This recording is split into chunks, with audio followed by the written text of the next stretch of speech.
amor, que é aquilo que também Jesus reclama para a igreja lá no Apocalipse, dizendo: voltem ao primeiro amor, lembra-te de onde caístes. O primeiro amor é este que essas 10 moças estavam sentindo, de ficar naquela alegria, de se arrumar, porque o noivo está chegando, o noivo vem buscar a sua noiva, e elas estão contentes, alegres e tal, mas este momento, infelizmente, ele não dura muito tempo. Com o passar das horas, o noivo tarda e não vem, e é natural que venha o desânimo. E diz a Bíblia que elas começaram a tosquenejar. Tosquenejar é aquele estado antes do sono, quando a pessoa está pessicando, que não aguenta mais segurar o olho aberto. E após isso, todas pegaram no sono. Todas, irmãos. A Bíblia não fala que foram apenas as imprudentes que dormiram, mas todas, as prudentes e imprudentes, as 10 pegaram no sono e dormiram. Isso é natural na jornada da nossa vida. Talvez tu esteja num momento desses, em razão da demora da vinda do noivo, porque está tardando, o sono bate, o desânimo chega, e nós estamos lá tosquenejando. Quando de repente nós passamos desse estado de tosquenejar e entregamos os pontos e caímos no sono. Foi o que aconteceu com essas 10 moças. Até que de repente ouviram uma voz. Alguém gritou: o noivo vem aí! E elas despertaram e foram ver as suas lâmpadas, como que estavam as suas reservas de azeite. E 5 delas tinham reserva, e 5 não tinham. Essa lâmpada, irmãos, aqui nessa parábola de Jesus, representa o conhecimento da palavra de Deus. Salmo 119, no versículo 105, fala que lâmpada para os meus pés e luz para o meu caminho é a tua palavra. Então, essas moças representam aquelas pessoas que estão dentro da igreja, que não têm a menor dúvida sobre os mandamentos, sobre permanecer fiel a Jesus, que conhecem a Bíblia do Gênesis ao Apocalipse, porque elas têm posse da lâmpada. Mas 5 delas tinham apenas a lâmpada, estava faltando o azeite. E esse azeite é a presença do Espírito Santo na nossa vida. E a pergunta que eu tenho certeza que o Espírito Santo está fazendo aí na sua mente é: como está a tua reserva de azeite? Daniel, não está muito cheia não, eu estou respondendo por mim, não está muito cheia não, dá para colocar mais. A minha resposta é essa: eu, Daniel, dá para colocar mais, Senhor, cabe mais azeite aqui, Senhor, não está muito cheio não, tem espaço para encher mais. Enche-me, Senhor, até que transborde. Esta precisa ser a nossa oração, irmãos, porque nós somos privilegiados por nascermos dentro de uma igreja pentecostal. A igreja Adventista da Promessa é uma igreja pentecostal, a primeira igreja pentecostal genuinamente brasileira. Nós somos o povo que acredita no agir e no mover do Espírito Santo. Amém. Como está a tua reserva de azeite? Conhecer a Bíblia não basta. Aquelas 5 imprudentes também conheciam. Elas tinham a lâmpada, mas na hora que precisou não tinham azeite para acender. O que adianta ter essas lâmpadas aqui se não tem a energia que faz com que ela ilumine? Uma lâmpada apagada não serve de nada. A lâmpada só acende com o azeite. E esse azeite é o Espírito Santo na nossa vida. Glória a Deus. Está a tua reserva. Eu, Daniel, aqui, a minha oração para Deus é: Senhor, cabe mais. Dá para colocar muito mais azeite aqui dentro desse vaso ainda. Amém. Enche até que transborde. Amém. Porque chegará o dia, irmãos, em que esse noivo vai vir e vai se cumprir esse cenário dessas 10 moças aqui.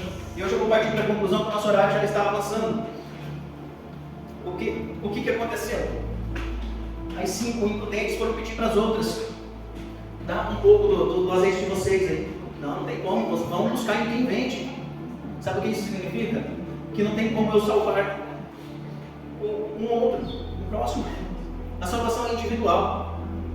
A Kingsley, quando que eu prego falando que Jesus está prestes a voltar, ela fica morrendo de medo no banco, né?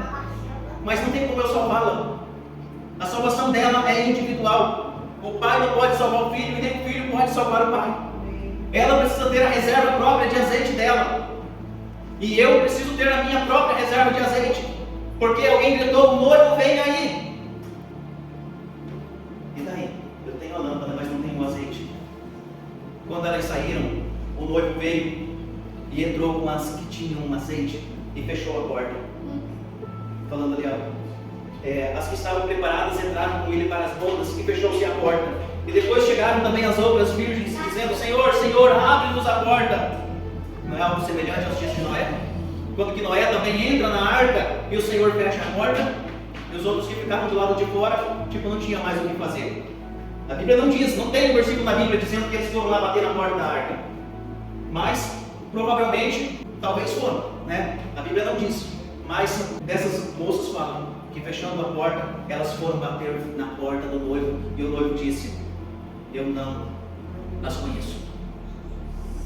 Chegará um dia, irmãos, em que toda essa bagunça vai ter um fim. O texto que eu li no início fala sobre a queda da Babilônia, que representa a confusão religiosa.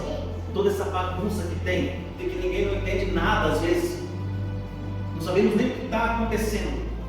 Chegará um dia em que acontecerá esse grande clamor. Caiu-se a grande Babilônia e tornou-se morada de demônios. E para quem fala que não existe mais animais imundos, a Bíblia diz aqui no Apocalipse 18, no versículo 2, que ainda tinha ave imunda até na época da queda da Babilônia. Como que não existe mais hoje em dia, não é? Nós precisamos falar disso. Caiu a Babilônia e tornou-se morada de demônios, e cobriu de todo espírito imundo e esconderijo de toda ave imunda e odiável. Como não existe mais coisas imundas, não é? Está aqui no Apocalipse, lá no último dia. Porque todas as nações da terra beberam do vinho da ira da sua fornicação, e os reis da terra se prostituíram com ela, e os mercadores da terra se enriqueceram com a abundância das suas delícias. O pecado é ou não é delicioso? Aqui está falando, né?